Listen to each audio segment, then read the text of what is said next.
to my channel. In today's video, I am doing something I haven't done in quite some time, and that is working on a hoop. I typically do my projects on a frame, but today I wanted to go back to the hoop because this is where I started, and I actually do enjoy working on a hoop. I just haven't done so in quite some time. So if this is something that you're interested in, let's get started. Okay, so for today's project, I am using my Lavore adjustable needles. This is the 4mm right here, and this is the 5.5mm. And so I will be using the 4mm needle for the cream, and I will be using the 5.5mm needle for this yarn right here, which is new to me. I actually purchased it recently, and it is called Red Beacon, and it is so pretty. It is so pretty. So yes, I'm gonna use the larger needle for this particular yarn.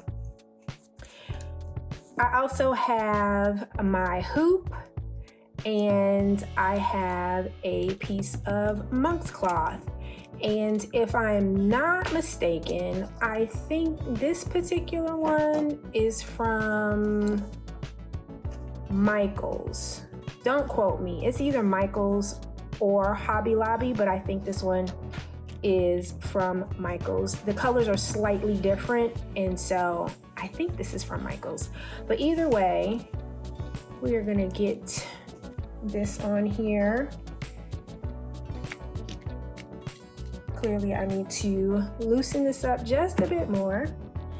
And so we are going to tighten this. We're gonna tighten and pull, tighten and pull. If you are new to punch needling, one thing that is extremely important is that you pull and you tighten so that it can sound like a drum. That's the sound that you're going for. You want this as tight as possible.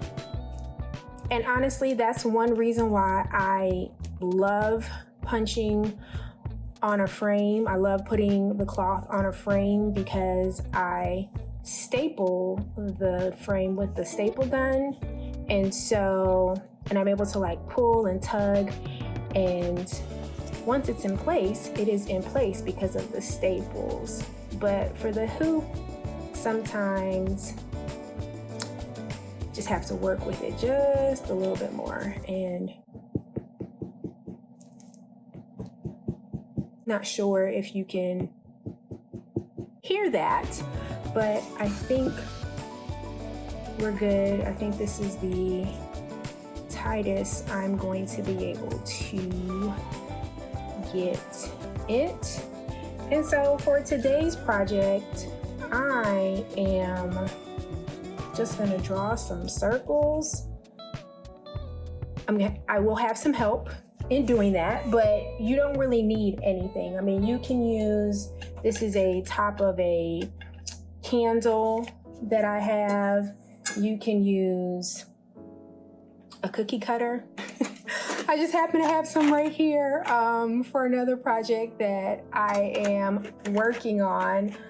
You can use the bottom of a container, anything that you have, any shape, whether it's a circular shape, square, any shape, you can use to sketch something out. You can use a ruler if you want to do straight lines. I mean, you can really use anything, or you can just freehand it.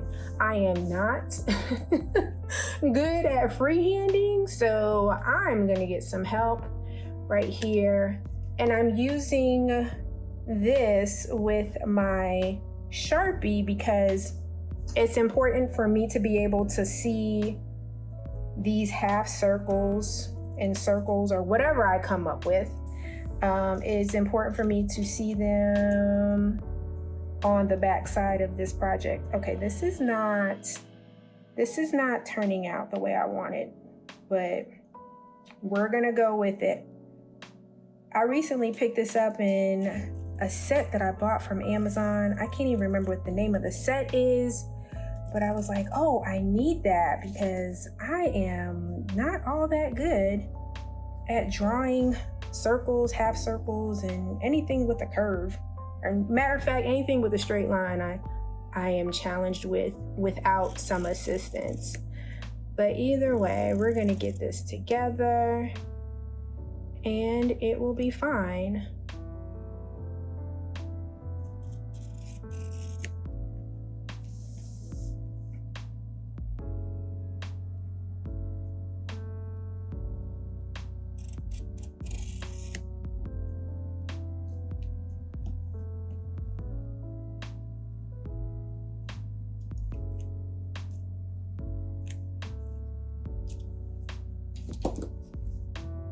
Okay, I think we're gonna follow this line here, not the one on the inside, but I have 5, 1, 2, 3, 4, 5. So I'll be able to alternate the colors. I'm gonna be honest with you, this project, I don't know what exactly I want this to look like just yet, but we're gonna go with it and see where it takes us. I will be honest and say that for many of my projects, if you have been here before, unless it is something specific like the rose or the teddy bear or the word create, I knew what I wanted it to look like. So I had identified the colors, I knew what was going where, all of that. But sometimes these like free-flowing abstract type pieces, I don't know until I sit down and work on it. And honestly, that is one of the reasons why I tend to just do a voiceover, because I can be over here changing plans midstream, and I just rather be able to skip all of that and not make these videos too long. So I am gonna start off with the red beacon, and this is again my 5.5 Lavore adjustable needle, and I'm gonna start punching from the back. And so in punching from the back, we get the loops on the front. And one thing that's really important is that you have enough slack, because if you don't have enough slack, then you will pull out your stitches. So I feel like that second or third stitch didn't go the way I wanted it to. So I just decided to pull this out and start again. So let us see what this is looking like. It is not. And this is what happens, like when I have either the videos with voiceovers or just music, this sometimes is what happens. I will punch it and sometimes it will just not do as I hoped. And part of it could well be I'm going too far. So let me move this over just a bit.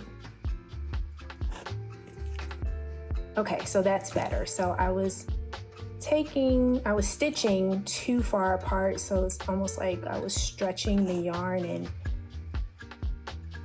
it just wasn't giving me the loops I was looking for. Yes, so this is what I'm looking for on this project. And so at this moment, I am going to speed this video up, and then I will be back when I'm ready to switch colors.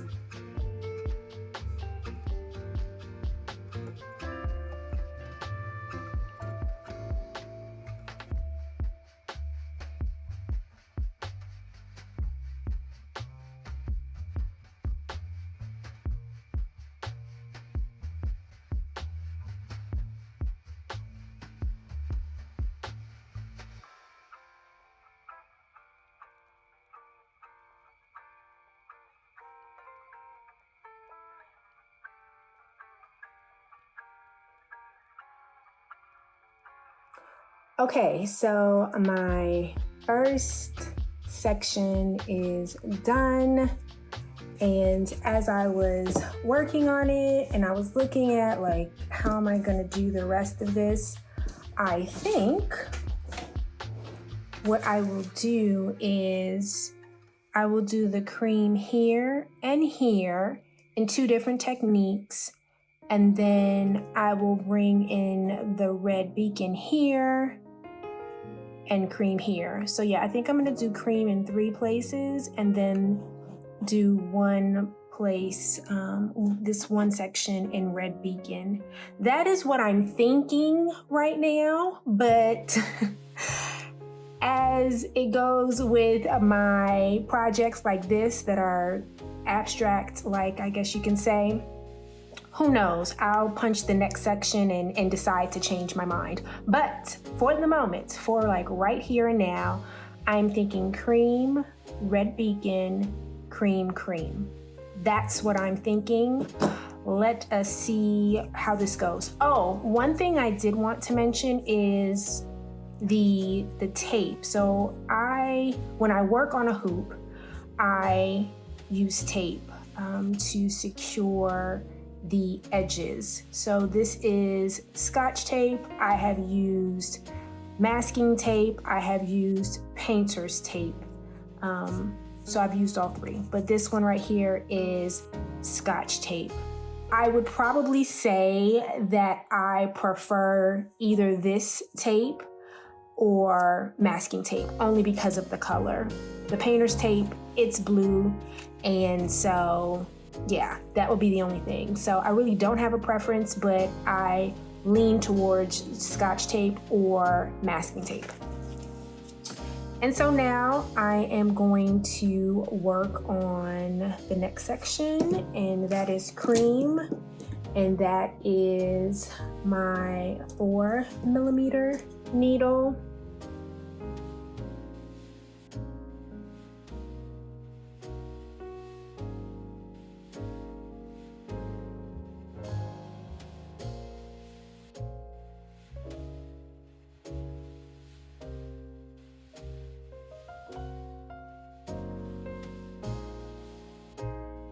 Okay, so I am taking these stitches out because I just feel like they are too close together.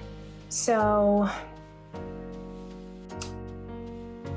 in punching the red beacon, in order for the loops to stay at the correct height, it was important for me to punch the project or punch this section close together.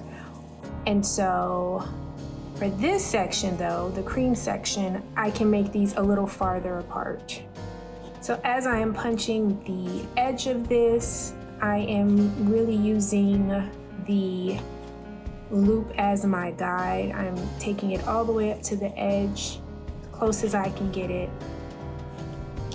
And we are going to take this all the way around and repeat.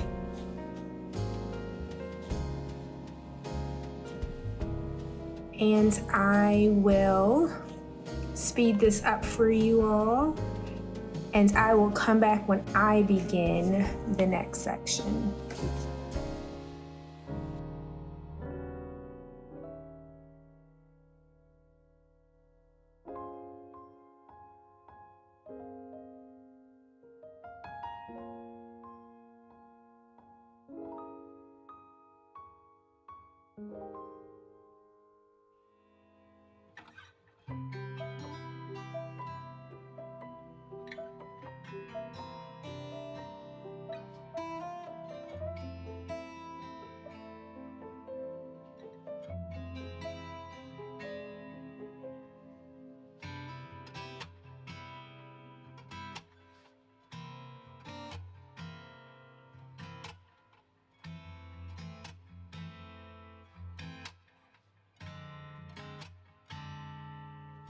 So I got up to see if I had a red, just a solid red, the color of the red in this red beacon, and I don't. So we move forward. Because as I was punching this section, I started thinking, oh, I could pull in red.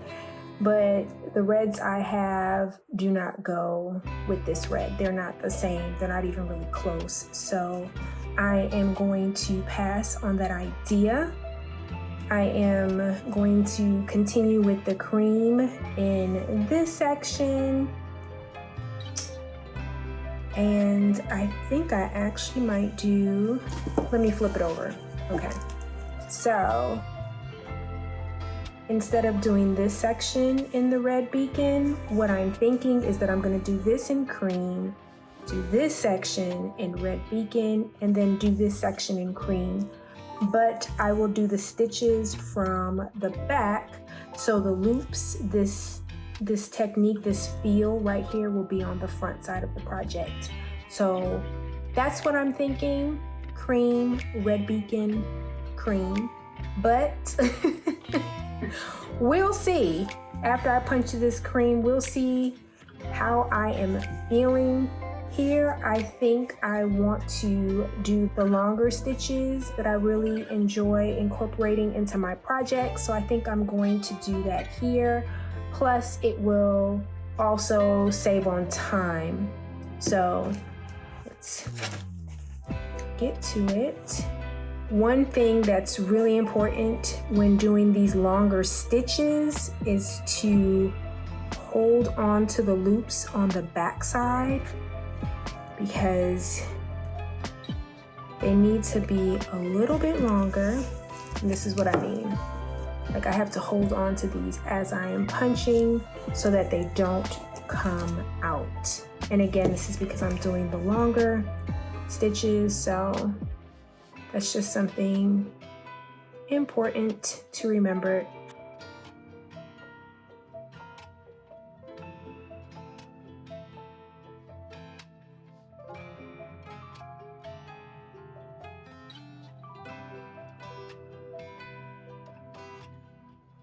So this is how the project looks on the backside when I do the longer stitches. Okay, so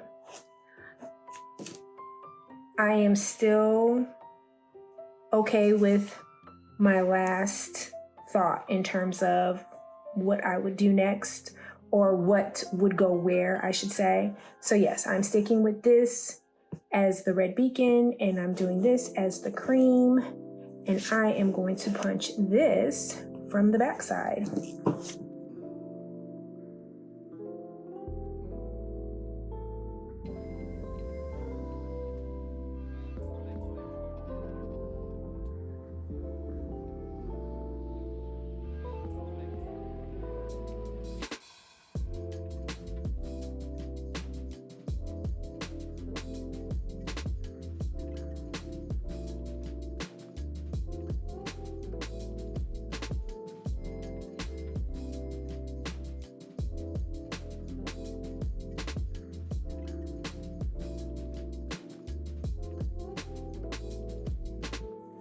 I am going to finish up this project with red beacon. In this section, I am going to punch it from the front, from this direction, and that will be it. Let me know in the comments what you think about this project.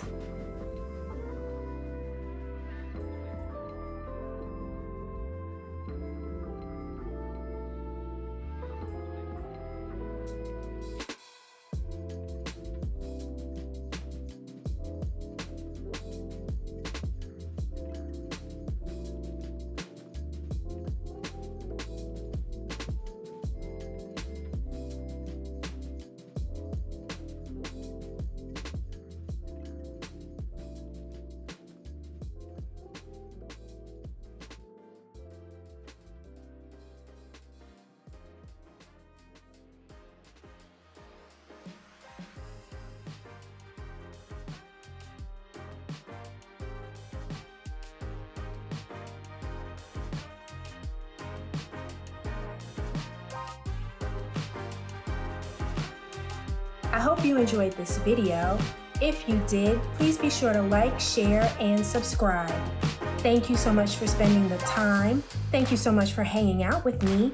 And thank you so very much for watching this video. I'll see you in the next one.